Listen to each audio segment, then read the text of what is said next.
कालाकंद बादाम केसरी बहुत ही सॉफ्ट मुंह में घुल जाने वाला और आप इस रेसिपी को जरूर बनाएंगे। बिल्कुल कोई भी इसे आराम से बना सकता है। Welcome to Shilpi di home kitchen. Do like share and subscribe. बहुत सारे फ्लेवर आते हैं इस मिठाई में। तो कालाकंद बनाने के लिए सबसे पहले हम बादाम लेंगे। यहाँ पे 150 ग्राम बादाम लिए गए हैं और जितने मैंने बादाम लिए हैं उतना ही हम लोग यहाँ पर इसमें पानी डाल देंगे। 1 कटोरी बादाम तो 1 कटोरी पानी, और इसे अभी रात है, रात में भिगो देंगे। ऐसा आप जरूर कीजिएगा। एक तो इससे बर्फी पौष्टिक बनेगी और इसका स्वाद भी बहुत अच्छा आएगा। मैंने इसे रात भर भिगो के रखा है। अपने घर की हम शुद्ध बर्फी बनाएंगे तो इसका स्वाद ही बहुत अच्छा आता है।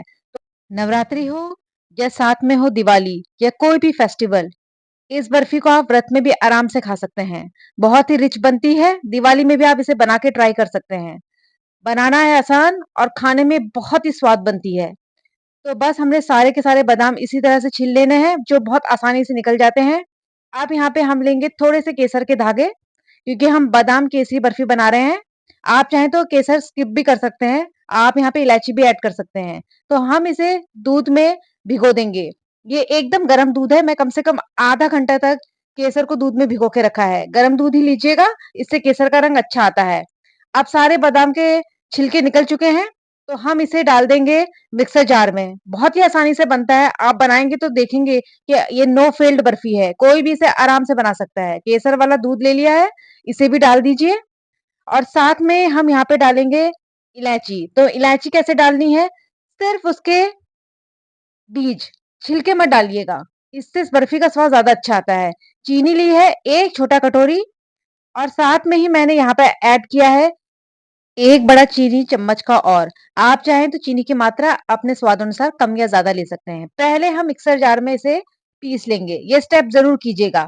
पहले इसे पीसिएगा, चीनी को और बादाम को साथ में, और साथ में इलायची भी है, केसर वाला दूध भी है।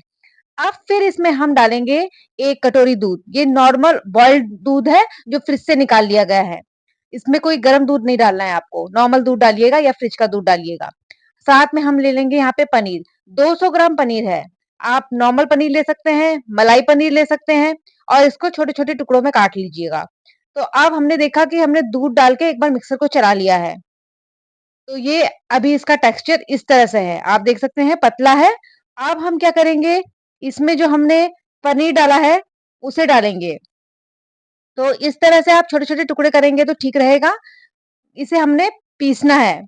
ये बर्फी बिल्कुल बहुत ही आसानी से बनती है, और जब लोग खाएंगे तो उन्हें पता नहीं चलेगा ये आपने कैसे बनाई है। तो इसी तरह से सारा पनीर डालिए और इसे भी अच्छी तरह से मिक्सर में चला लीजिए। ये देख लीजिए इस तरह का इसमें ये टेक्सचर आ चुका है। अब मैं आपको एक बात बता दूं, अलग पनीर के कुछ चंक्स रह जाते हैं, कोई दिक्कत नहीं है। वो भी आराम से बर्फी में बन जाते हैं, पक जाते हैं, दानेदार बर्फी ही बनती है। 1 बड़ा चम्मच देसी घी का लिया है। आप चाहें दो दो छोटी चम्मच घी के भी ले सकते हैं। और फ्लेम रखनी है मीडियम। इस तरह से आप देख सकते हैं 2-3 चंक्स रह गए हैं, कोई नहीं, वो हल्का-सा पकता है तो वो एकदम नरम हो जाते हैं। तो स्पैचुला की सहायता से आप इनको हल्का-सा मैश कर लीजिए, आराम से बनते जाएगी। जैसे-जैसे बर्फी बनेगी, ये आराम से नरम होंगे। आप हल्का-सा स्पैचुला से दबाइए तो आपके अलग चंक्स रह गए हैं, तो वो भी इसमें मिल जाते हैं। बस इस तरह से मैंने हल्के-हल्के जो चंक्स रह गए हैं, उन्हें 1-2 बार ही किया है तो आराम से मैश हो गए हैं। आपको पता ही है पनीर कितना सॉफ्ट होता है। बस इन्हें आपको लगातार मीडियम फ्लेम में चलाते जाना है। अगर आप हाथ हल्के चला पाते हैं, तो इसको आपको लो फ्लेम में पकाना है। पर आपको इसको रुकना नहीं है, कंटीन्यूअसली चलाना है। या तो आपको भारे तले का बर्तन लेना है, या फिर आपको नॉन स्टिक पैन लेना है, क्योंकि ये हल्की-सी तले में लग सकती है। तो कंटीन्यूअसली चलाइए, और इसको बिल्कुल रुकना नहीं है। मैं एक बार भी नहीं रुकी हूँ, मैंने चलाई है और कुछ ही देर में ये इकट्ठा होने लगती है, आप देख सकते हैं। थोड़ी देर में ये इकट्ठा होगी। पहले ये पतली रहती है, लेकिन कंटीन्यूअसली आप इसको चलाएँगे तो कुछ-कुछ 5-5 6-6 मिनट में आप देखेंगे ये इकट्ठा हो रही है। 10 मिनट में तो आप देख लेंगे ये पूरा ही अच्छी तरह से इकट्ठा हो गई है। बस आपको इसको भरे तले की कढ़ाई में या फिर नॉन स्टिक पैन में बनाना है, जिससे कि बिल्कुल भी चिपके नहीं। कुछ देर में इकट्ठा हो गई है। अब आप जानते हैं मेरी बर्फी की हर टिप यही रहती है कि पैन छोड़ चुकी है बर्फी, उसके बाद भी इस कलाकंद को हम कम से कम 1 मिनट तक लो फ्लेम में चलाएँगे। ये मैं बर्फी के साथ भी करती हूँ। ऐसा इसलिए करती हूँ क्योंकि कलाकंद हो या बर्फी, कोई भी मिठाई जिसको आपको सेट करना है, तो वो आराम से सेट हो जाती है। पूरी बनने के बाद, पैन छोड़ने के बाद भी कम से कम लो फ्लेम में 1 मिनट तक इसे और चलाइए, ताकि हमारी बर्फी कलाकंद आराम से सेट हो जाए। अब ये सेट होने के लिए तैयार है, बहुत अच्छी तरह से सेट होती है ये। एक प्लेट ले लीजिए, आप जिसमें सेट करना चाहते हैं वो बर्तन ले लीजिए, थोड़ा-सा घी उसमें अच्छी तरह से फैला लीजिए और स्पैचुला की सहायता से मैंने इसे स्क्वायर शेप दे दिया है बर्फी का।